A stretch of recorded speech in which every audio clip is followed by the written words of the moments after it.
Assalamualaikum warahmatullahi wabarakatuh. Selamat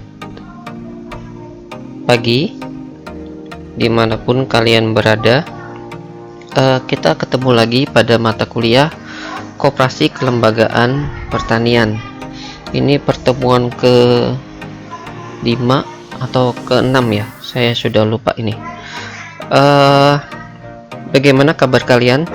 Saya harapkan semua dalam keadaan sehat walafiat ya, dan tetap selalu dijaga kesehatannya dengan mematuhi semua protokol kesehatan. Oke, kita akan melanjutkan pertemuan minggu kemarin. Sudah saya kasih bahan ya. Ini adalah penjelasannya mungkin agak beda. Ini barusan saya update. Oke, kita akan bahas yang pertama yaitu pasar monopolistik ya. Nah, di sini diartikan bahwa pasar monopolistik adalah suatu pasar dengan beberapa penjual yang menawarkan produk yang sama, namun berbeda pada beberapa aspek. Nah, di sini pasar monopolistik ini termasuk dalam pasar sistem persaingan tidak sempurna. Pasar monopolistik ini ada suatu pasar yang di dalamnya terdapat banyak produsen ya, dalam menghasilkan barang yang sama, tapi masing-masing pada barang tersebut punya perbedaan aspek pembeda. Nah, produsen atau penjual di pasar ini jumlahnya sangat tidak terbatas, sangat banyak ya. Namun barang atau produk yang dihasilkan itu setiap produsen punya karakter tersendiri yang menjadi pembeda daripada barang-barang sejenis yang lain. Contoh sikat gigi ya, sabun, sampo, odol, dan lain-lain. Nah, di mana masing-masing produk itu memiliki merek, ada desain keunikan ya, dan kualitas yang berbeda. Di sini konsumen dapat memilih sebuah produk ya sesuai dengan preferensi, harga, dan pastinya kualitas yang baik. Ada sabun misalnya yang harumnya lebih tahan lama ya, atau ada juga sabun yang busanya lebih banyak. Nah, itu masing-masing punya ciri khas tersendiri. Pasar monopolistik ini dapat disebut sebagai pasar persaingan monopolistik ya. Pasar persaingan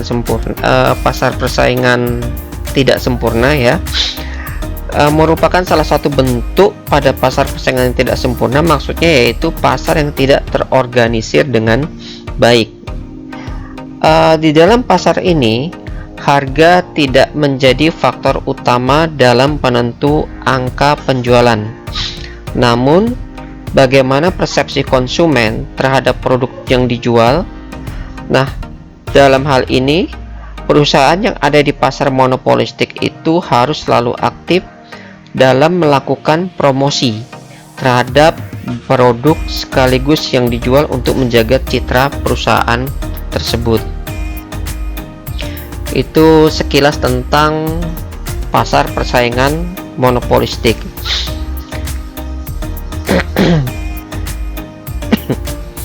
Nah, setelah kita membahas definisi dari pasar monopolistik, sekarang kita akan membahas ciri-ciri dari pasar monopolistik tersebut. Yang pertama, terdapat banyak penjual atau produsen ya. Pada pasar monopolistik terdapat banyak sekali produsen atau penjual di dalamnya. Setiap produsen itu punya skala produksi yang sama dan daripada produsen lainnya. Seperti pada pasar persaingan sempurna, pasar monopolistik itu punya jumlah produsen yang sangat banyak. Karena justru banyaknya produsen, maka tiap-tiap produsen punya pangsa pasar atau market share yang cenderung lebih kecil. Hal ini membuat produsen punya kekuatan yang terbatas untuk menentukan harga. Kenapa? Karena mereka harga ditentukan dalam pasar ini adalah harga rata-rata dari produk dari produsen yang lain. Selain itu, karena banyaknya produsen dalam pasar monopolistik, maka terdapat praktek kolusi, seperti beberapa produsen melakukan kesepakatan untuk menaikkan harga pasar, dan akan sulit dilakukan karena sulitnya koordinasi antar produsen. Yang kedua yaitu adanya diferensiasi produk atau produk-produk pembeda. Diferensiasi produk adalah ketika produsen itu memproduksi produk yang sedikit berbeda, namun serupa dengan produk pesaingnya.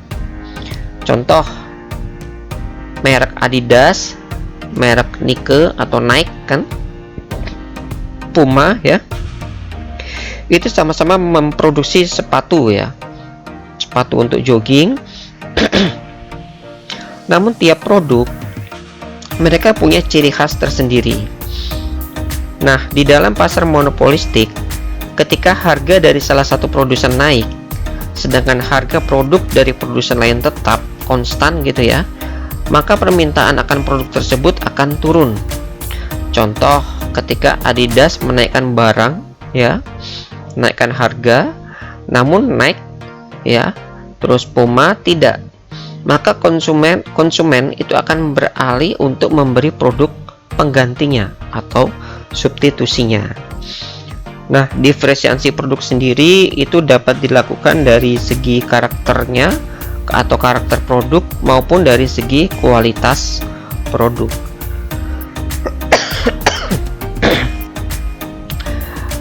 Yang ketiga yaitu keluar atau masuk pasar itu relatif mudah. Di dalam pasar monopolistik itu produsen bebas masuk dan keluar pasar. Bebas masuk dan keluar pasar yang dimaksud di sini tidak ada halangan bagi produsen yang ingin menjual produk mereka dalam pasar atau produsen lama yang ingin keluar dari pasar. Di saat produsen itu masih sedikit, itu biasanya membuat keuntungan yang lebih tinggi. Tapi pas produsen itu banyak, keuntungan menjadi berkurang. Artinya, misal di pasar malam gitu ya, saya kepengen jualan di pasar malam itu. Nah, itu bebas saja. Apakah saya mau jualan? Terus waktu-waktu saya juga bebas. Saya malas jualan. Nah, bebas aja. Nah, di sini maksudnya seperti itu.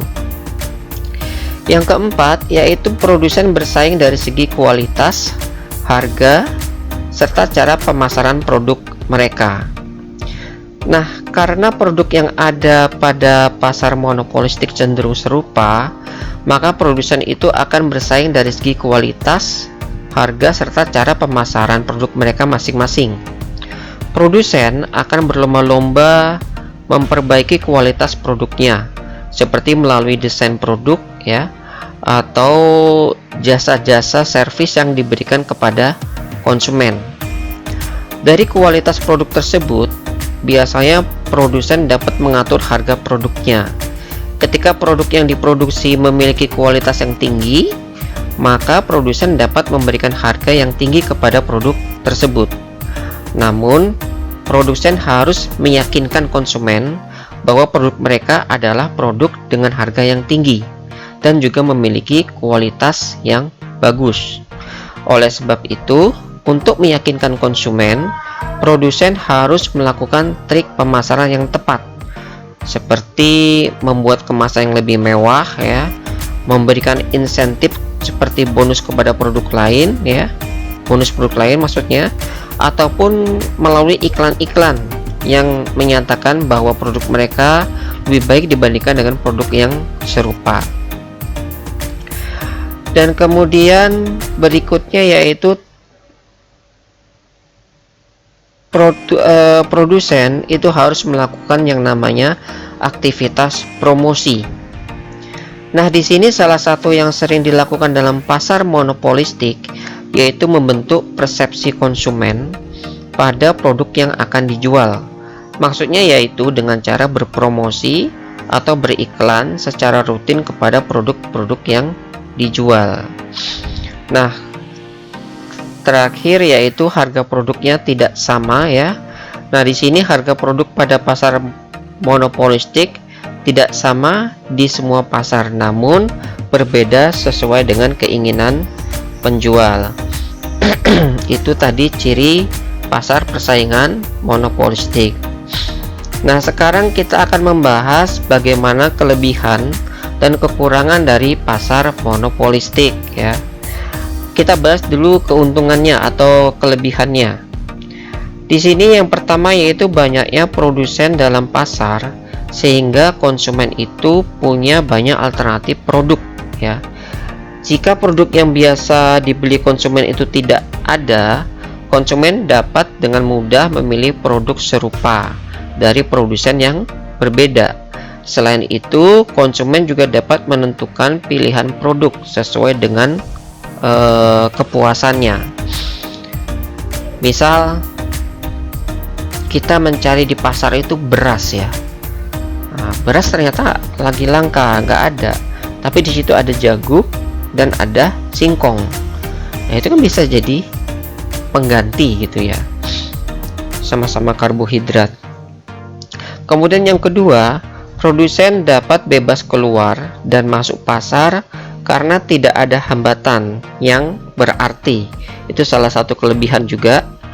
Kemudian yang ketiga, banyaknya inovasi yang dapat dilakukan, mulai dari proses produksi atau mengembangkan cara baru untuk menarik konsumen ya. Jadi mereka melakukan berbagai macam promosi ya, melalui banyaknya inovasi-inovasi yang dilakukan ya. Nah, promosi-promosi itu pengiklanan, kemudian cara-caranya, strateginya, mereka berinovasi dan bersinergi. Kemudian kekurangan pasar monopolistik.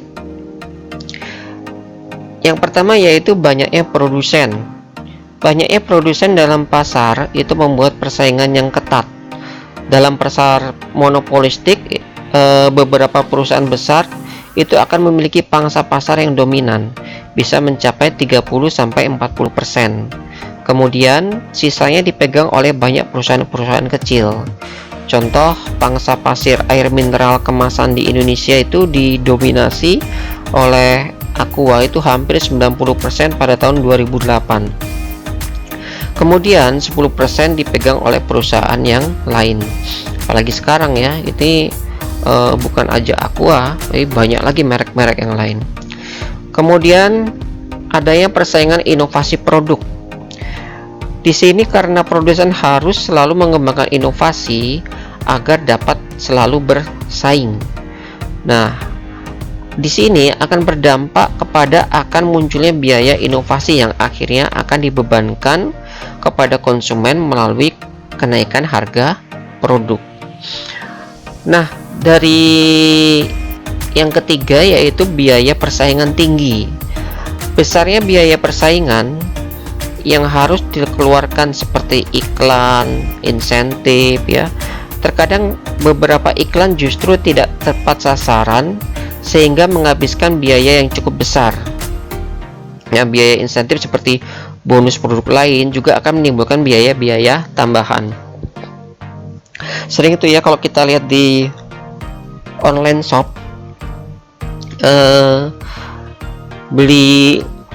misalnya beli beras dapat sayuran walaupun jumlahnya tidak seberapa, misalnya ya seperti itu. Nah, itu tadi kelebihan dan kekurangan pasar monopolistik. Nah, berikutnya yaitu pasar oligopoli. Nah, pasar oligopoli ini adalah merupakan salah satu bentuk pasar persaingan tidak sempurna, di mana hanya terdapat beberapa produsen atau penjual dengan banyak pembeli di pasar. Beberapa contoh industri yang termasuk dalam kategori ini adalah industri rokok, ya, industri mobil, kemudian semen, jasa penerbangan, dan lainnya. Nah, oligopoli ini punya persaingan yang sangat ketat, ya. Tidak apabila ada perusahaan baru yang ingin memasuki pasar ini, maka perlu strategi yang mumpuni. Karena praktek oligopoli itu memang sering dilakukan untuk menahan adanya produsen baru yang akan masuk ke pasar. Produsen itu menetapkan harga terbatas sehingga persaingan harga sangat sedikit di antara produsen. Nah, dalam menjalankan usahanya, iklan dan promosi berperan sangat penting bagi oligopoli. Iklan dan promosi akan membentuk persepsi ke konsumen mengenai perbedaan suatu produk dengan produk yang lain. Hal ini dikarenakan pada dasarnya oligopoli itu menjual barang yang relatif sama sehingga dapat saling menggantikan, ya. Oleh karenanya, loyalitas konsumen pada suatu produk harus dijaga agar tidak berpindah ke produk lainnya. Contoh dalam hal dunia penerbangan, pesawat itu kan merek kok merek sih, apa sih ya, anggap aja merek lah. Ada Garuda, ada Lion Air, ada Batik Air, apalagi Sriwijaya, ya. Nah, kalau dilihat dari fungsinya, itu sama-sama menerbangkan penumpang dari satu daerah ke daerah lain, tapi masing-masing punya namanya harga, ya, dan punya juga namanya kualitas, ya. Nah, itu dia yang dimaksud dengan pasar oligopoli. Nah, kemudian kita bahas ciri-ciri pasar oligopoli, ya. Yang pertama, produsen relatif sedikit. Nah, di sini terdapat beberapa penjual, ya. Itu biasanya sih kurang dari 10 di dalam suatu pasar. Kemudian produk homogen namun terdiferensiasi, ya. Barang yang diperjualbelikan itu relatif sama tapi ada pembeda. Contoh sabun mandi dengan berbagai aroma, ya, dan bentuk, kan bentuknya macam-macam itu. Nah, atau telepon seluler dengan berbagai macam teknologi dan tampilan. Nah, itu bisa jadi juga, ya. Kemudian persaingan ketat. Di sini masing-masing penjual itu akan bersaing sangat ketat dengan penjual lainnya. Persaingan terutama melalui promosi besar-besaran serta adanya perang harga. Nah, perang harga yang dimaksud terjadi ketika suatu perusahaan itu bermaksud untuk menurunkan harga agar memperoleh pangsa pasar yang lebih besar, namun diikuti dengan penurunan harga oleh perusahaan lain, sehingga pada akhirnya pangsa pasar yang diperoleh oleh masing-masing perusahaan adalah tetap, namun dengan harga jual yang lebih rendah. Kemudian masuk atau keluar pasar itu susah kalau di oligopoli, ya. Produsen itu baru dapat memasuki pasar oligopoli ini itu walau sulit, ya. Maksudnya dibutuhkan modal yang sangat besar, ya, untuk dapat bersaing dalam pasar oligopoli, terutama ketika perusahaan yang sudah lama itu kemudian menurunkan harga besar-besaran, ya, sehingga membuat perusahaan baru itu sulit bertahan. Kemudian sistem harga yang kaku, ya. Di sini diakibatkan karena sifatnya yang hanya terdiri dari beberapa perusahaan, perilaku suatu perusahaan menjadi sangat terasa pengaruhnya bagi perusahaan yang lain, sehingga menimbulkan ketergantungan dari masing-masing strategi atau tindakan yang diambil. Nah, ketergantungan terutama terjadi dalam penetapan harga, di mana penetapan harga yang dilakukan oleh suatu perusahaan itu akan segera diikuti oleh perusahaan lain, sehingga pada akhirnya memunculkan kekakuan harga di tingkat tertentu pada pasar oligopoli. Ingat harga tiket pesawat kayak apa, kan rata-rata tidak jauh berbeda, ya. Oke. Kelemahan oligopoli ya. Yang pertama yaitu produsen baru sulit masuk. Hal ini sudah jelas akan terjadi ya, di mana produsen yang sudah ada yang sudah bersaing dengan harga tertentu itu, sehingga menyebabkan produsen yang baru sulit untuk masuk. Produsen baru akan kesulitan bersaing dengan produsen yang sudah ada ya, apalagi persaingan antara produsen sangat ketat. Yang kedua, produsen utama itu berpengaruh terhadap pasar. Nah, dalam oligopoli, produsen utama sangat mempengaruhi kondisi pasar, di mana produsen lainnya harus menyesuaikan dengan kebijakan atau keputusan produsen utama.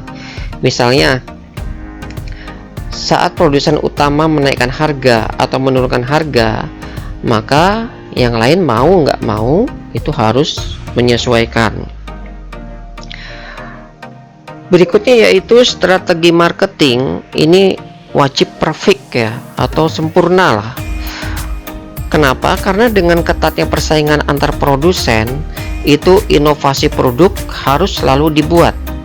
Selain itu, strategi pemasaran juga harus dipikirkan secara matang agar konsumen tahu ya produk yang akan dibuat dan tetap tertarik dengan produk produsennya. Oke. Nah, kemudian sekarang kita akan membahas pasar monopoli. Pasar monopoli ya, di sini diartikan suatu bentuk pasar di mana dalam suatu industri hanya terdapat satu atau sebuah perusahaan dan produk yang dihasilkan tidak ada pengganti yang sempurna ya, atau dalam suatu industri hanya terdapat sebuah perusahaan produk dan tidak ada pengganti sempurna, atau bisa juga diartikan suatu bentuk pasar yang hanya punya satu penjual atau produsen dengan banyak pembeli. Orang yang melakukan monopoli terhadap suatu pasar tersebut disebut monopolis.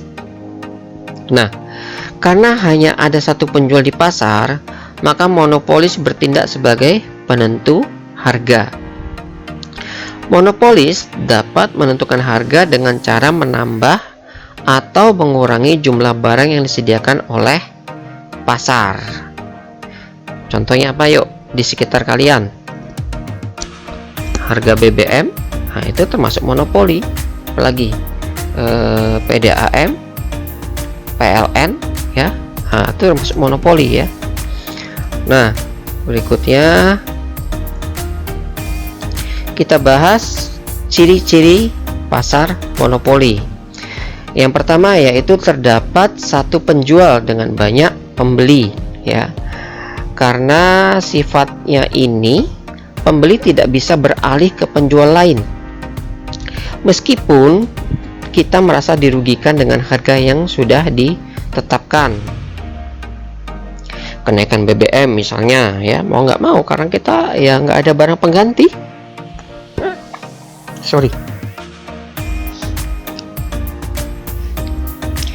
Yang kedua, nah ini tadi baru saya sebutkan, tidak ada barang pengganti yang dapat disediakan oleh pihak lain selain penjual yang ada di pasar tersebut. Mau nggak mau ya. Kemudian hambatan masuk pasar besar. Di sini terdapat hambatan dalam memasuki pasar bagi perusahaan baru. Hambatan yang ada itu dapat berupa undang-undang, teknologi yang mutakhir, dan modal yang sangat besar, dan hambatan-hambatan yang lainnya lah. Kemudian penjual pada pasar monopoli dapat menentukan harga sesuai dengan keinginannya karena tidak tersedianya tadi barang pengganti ya. Oke, kemudian nah ini tadi saya sudah menjelaskan tentang struktur pasar ya. Nah, sekarang yang kaitannya dengan ini yang paling penting ya, bagaimana peranan koperasi di dalam struktur pasar tersebut. Pertama, kita akan membahas koperasi dalam monopolistik. Nah, di sini kita tadi sudah memahami tentang bagaimana pasar monopolistik ya. Mulai dari definisi, ciri, keuntungan, dan kelemahan. Nah, apabila koperasi ingin memaksimumkan keuntungannya di dalam struktur pasar monopolistik, maka secara teoritis itu koperasi harus mampu menghasilkan produk dan jasa yang punya perbedaan yang dihasilkan oleh pengusaha lain. Tentu berbagai upaya tersebut dapat diupayakan melalui pengelolaan manajemen yang baik, harga yang kompetitif ya, dengan berbagai quality control dan promosi yang baik, serta dilengkapi dengan adanya diferensiasi produk olahan menarik. Nah, itu tadi peran koperasi dalam pasar monopolistik. Kemudian, bagaimana peranan koperasi dalam oligopoli ya. Nah, di sini kita juga telah memahami bagaimana itu pasar oligopoli ya. Sekarang bagaimana peran koperasi, yaitu dapat berfungsi sebagai lembaga pemasaran dengan melalui berbagai macam strategi promosi yang dapat menarik para konsumen ya. Hal ini dikarenakan untuk terjun ke dalam pasar oligopoli itu diperlukan kekuatan modal yang sangat tinggi. Nah, itu koperasi dalam oligopoli. Kemudian koperasi dalam pasar monopoli. Nah, pada dasarnya ya, pasar monopoli apabila kita amati mulai dari definisi dan ciri-cirinya ya, mulai dari harga, susah masuk keluar pasar, dan hanya satu penjual, kemudian tidak ada barang pengganti, maka koperasi tidak dapat masuk ke dalam sistem yang ada di dalam pasar monopoli. Kenapa? Karena tidak sesuai dengan prinsip-prinsip yang ada pada koperasi. Ingat, slide pertama ya, sudah saya bahas tentang konsep-konsep koperasi. Oke, baiklah, mungkin itu aja dari saya untuk minggu ini. Kita ketemu lagi di pertemuan minggu depan. Saya akhiri, wassalamualaikum warahmatullahi wabarakatuh. Selamat pagi menjelang siang. Terima kasih.